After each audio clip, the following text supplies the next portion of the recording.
भारत में भारत दोसर हो गइल। भारत देख भारत दोसर हो गइल आ इंडिया दोसर हो गइल बा बुझाइल मलान का जरा बुझाए के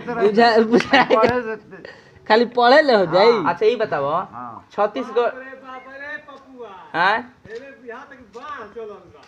तो छत्तीसगढ़ सही बात इंडिया में पड़ी नु छत्तीसगढ़ रूट दोसर हो गइल। छत्तीसगढ़ दोसर हो गइल।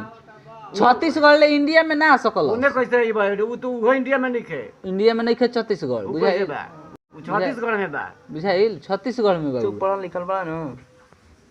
हम पढ़ल लिखल बानी तो मने का हिंकर मने बात का हम उल्लंघन कर दी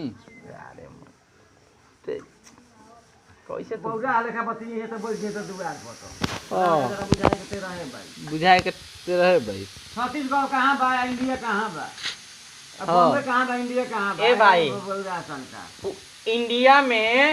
हमनी के भारत देश में पानी जा तमनिक भार बा इंडिया दोसर भारत देश में पानी जा तमनिक भार बा इंडिया दोसर बा हां भारत दोसर हां तो तारा का बुझा तो लाल का जरा पढ़े तो हो जाई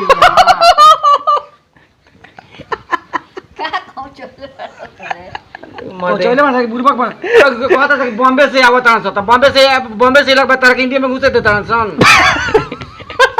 ए बौरा सन का ऐसा ऐसा बाण सन ई मदद कौन पुलिस धोले इनका के देखो पुलिस कैसे धारा पुलिस धारा